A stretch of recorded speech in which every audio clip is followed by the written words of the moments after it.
Hello, this video addresses the powerful word journal the students will complete as they read The Book Thief by Marcus Zusak. This is for English 7th grade and the third 9 weeks.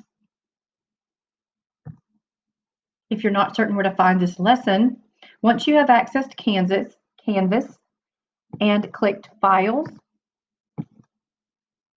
and you have also selected English 7 and the third 9 weeks, you will notice that you have all of these lessons available for you along with other resources to teach the third 9 weeks. Number 6 is where we find this lesson. It begins with the word shaker wall with powerful word journal. So that is where you will find the templates that you will need to teach this lesson. And this is that template. So let's talk about these different sections and why we chose this for the text. Well, last 9 weeks we completed a character analysis journal as students read Wrinkle in Time, and they were given a quotation. This time they are asked to select a word from the text. Even though the text is larger, we're asking them to dig deeply and find a word that is important in this particular section of the text. Something that stands out, something emotional maybe. So they are to write the word, and this little writing utensil is not very conducive to pretty handwriting, so I hope that doesn't bother you. They will do the word, and then they will include the quotation that includes that word, just so that we know where they found it and they just didn't cherry pick a word from anywhere in the text. I know context includes page number, but you may also want to begin a citation here where we have author and page number. So just begin a little bit of citation here is always a good thing. Under context, we want to really impress upon them that this is just like the powerful word journal is very similar to the character analysis journal of the second 9 weeks. So they should be a little familiar with this. But again, we want to remember that this is who, what's happening, where they are, and maybe even when it occurs. We are looking for background, and we are looking for facts only, no opinion. We don't want to know what Liesl thinks or anything like that. Nothing emotional should be in context. It is the who, what, where, and when, what is going on in the text around this particular word. That's all we want to know. And again, they should be a bit more familiar with this after the second 9 weeks journal. On the right side, we talk about connotation and commentary. By this point, we have already covered connotation quite a few times, positive and negative connotation, either words that they have encountered. So this is not a new concept for them either.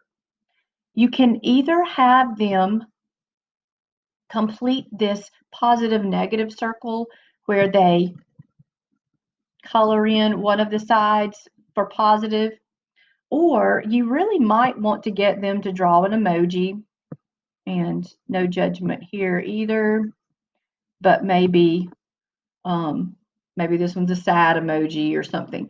But you should be able to tell, maybe draw them a couple little tears. There we go. You should be able to tell by their face emoji. Now I know they'll try to go crazy, so you may want to limit them just to a face emoji. That's what I've had to do. But you should be able to tell by the emoji that they draw or select, you should be able to tell the connotation, whether it's positive or negative.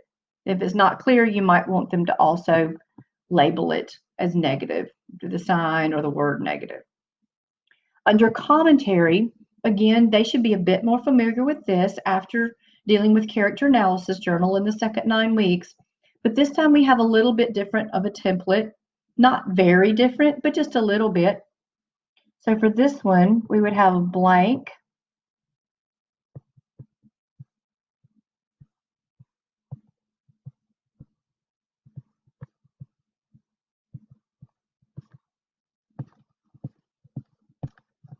So we have blank is a powerful word. Of course, they insert the word there. Blank is a powerful word when blank, when you give just a little bit of the context right there. So blank is a powerful word when this is happening.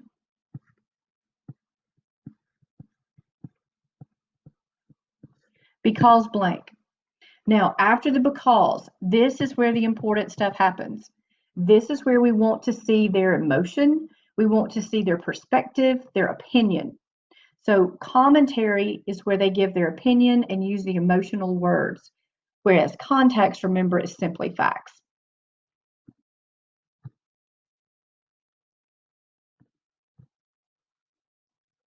I have a little excerpt from chapter 1 pulled up so that we maybe can see how we would go about completing a powerful word journal. And as we have gone through here, and I know some of you have not read the text, and that's okay because you will, it is an absolute fabulous text. It is long, but many, many students have said it's their favorite book ever. Even seniors will come back and say, it is the best book I ever read. So it kind of speaks for itself. And what has happened is that Liesl and her mom are on the way to an office, and her brother has died on the train, and her mom is having to give her away to a foster family. And I remember this is in the middle of World War II, and concentration camps and all sorts of horrible things happening. And it doesn't tell us specifically, but we know the mom is sick. We know that she's not able to take care of her. And if you will notice here, it says, I think the mom knew this. I think the mother knew this quite well. She wasn't delivering her children to the higher echelons of Munich, but a foster home had been found, and if nothing else, the new family could at least feed the girl a little better and educate her properly. So, of course, her brother has died, so he will not be taken into a foster family. So let's move down. And so now they are there, they are at the office. And I chose this word goodbye because it's very simple for us. Even if you haven't read it, you know about goodbye. So I chose this word out of all of this because really what's happening here, there's a goodbye. It's a horrible goodbye. It's a necessary goodbye, but it's terrible. So let's look and see if I do the word. I wrote the word, and here is my quote, and there's my little introductory citation, Zusak, who is the author, and page 25. Now let's look at that context. Liesl and her mom are in an office, and they are saying goodbye before Liesl goes into foster care. Please notice we have the who, Liesl and her mom.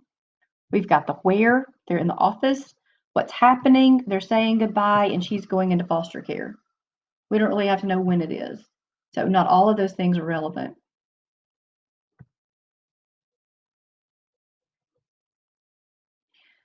I chose a crying emoji because there would be quite a bit of crying going on there, or you could have colored in the negative connotation. Either way. And let me move this over just a little bit. You don't need me there. Goodbye is a powerful word. Now let's look at this. It's a little lengthy, but goodbye, there's my word, is a powerful word when? Well, Liesl is having to say goodbye to her mom. Well, here's my because. There's my important part. All of this section right here is my because. Is my emotional plea of why this word is powerful in this section. Her mom is all she has left of her family, and you can read for yourself. But this is the emotional response that we're looking for from students. So this is a nice little example A quick and easy one. You can always freeze it and go back and take a peek a little further. But we want to move forward. Here are some examples. And again, let me move myself down and try not to be in the way. A lot of teachers have created word walls as a tree. And there are several reasons in the text. And this particular example in a classroom hallway has some quotations from the text to explain the word shaker.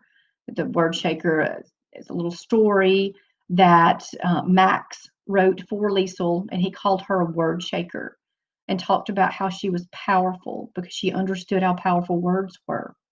Now, Liesel is a little girl who didn't even know how to read at the beginning of the story. So for her to understand the power of words becomes a huge theme throughout our novel. And these are some close-up examples, and you can see that they have, the word and the quote and a page number, and they also have a little emoji in the context and commentary. All of these are saying about the same thing. Now, this goodbye is very similar to the one that we just did. And her commentary, it doesn't matter sometimes if they choose the same word.